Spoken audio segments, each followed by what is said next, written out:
toda essa repercussão, a ministra do Planejamento, Simone Tebet, afirmou que o governo federal acredita que no máximo em um mês o arcabouço fiscal já estará aprovado, inclusive nas duas casas. Ela classificou o arcabouço como uma bala de bronze. Diz que o governo, só tem uma bala de prata, se referindo aí à reforma tributária.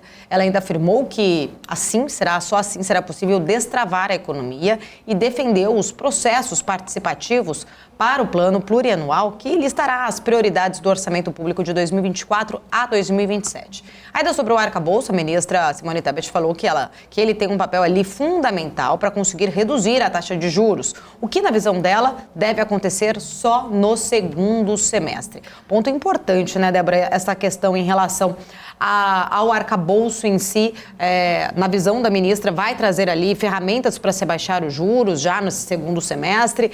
Ainda assim, a gente relembra aqui das falas do próprio Roberto Campos Neto, que a todo momento trata o arcabouço como algo fundamental, algo muito importante. Ele fala exatamente que é, sim, fundamental para traçar um plano econômico, mas não existe uma relação muito mecânica e imediata, que é preciso ainda considerar, principalmente, outros indicadores econômicos. A gente lembrando que no nosso último IPCA, a parte ali, principalmente de serviços, é um ponto que mostra uma força, uma resiliência, vamos dizer, dessa pressão ainda da inflação, principalmente dos serviços ali, em começar a trazer esse processo de desinflação, um processo mais de diminuição. Então, fica muito uma dúvida se realmente somente o arcabouço em si vai conseguir trazer aí, características, ferramentas para o Banco Central começar a arrefecer a taxa de juros. Pois é, você muito bem lembrou, viu, Paulo, essa questão do IPCA, isso tem sido um dado preocupante. A gente teve ainda há pouco também o IPC-FIP, que é aquele dado que mede a inflação de São Paulo, que diante de todo esse cenário que a gente tem visto da economia,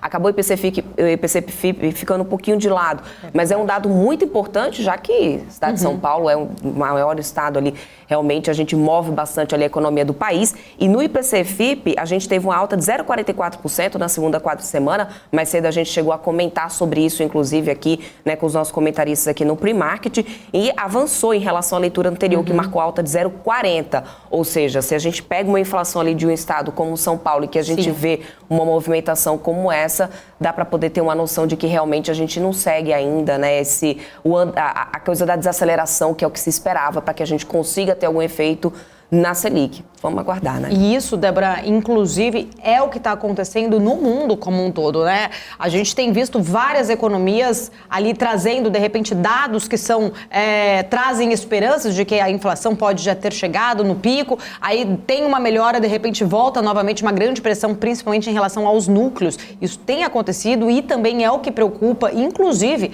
aqui no Brasil, diante desse último dado que a gente viu aí, o setor de serviços trazendo, essa resiliência. Inclusive, o Roberto Campos Neto, que esteve ontem ali afastado por uma questão de saúde, agora já voltou a participar da sua agenda, participou agora há pouco, inclusive, de um evento online lá do Banco do Central, Débora. Eu estou até aqui olhando as falas, ele falou que não existe, voltando aí falar exatamente o que eu acabei de trazer, Estou olhando aqui, não existe relação entre arcabouço e desinflação, batendo exatamente na mesma tecla que ele já tinha falado anteriormente sobre essa relação, que não existe essa relação mecânica.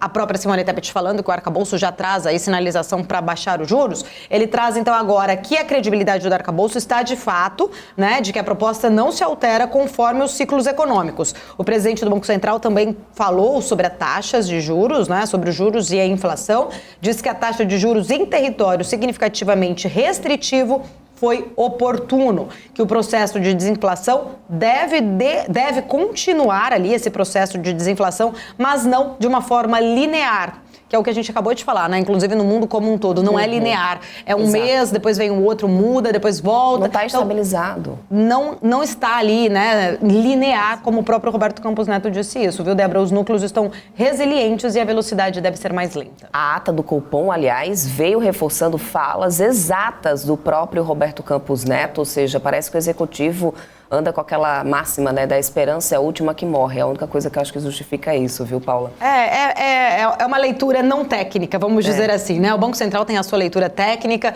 o Executivo, claro, tem a leitura popular, inclusive, né? Fala-se para a sua massa em si, e a gente vê aí uma desconexão em relação às expectativas. Acho que esse é o ponto mais importante, né? A expectativa de que a Selic vai baixar no segundo semestre. Vamos aguardar os próximos resultados.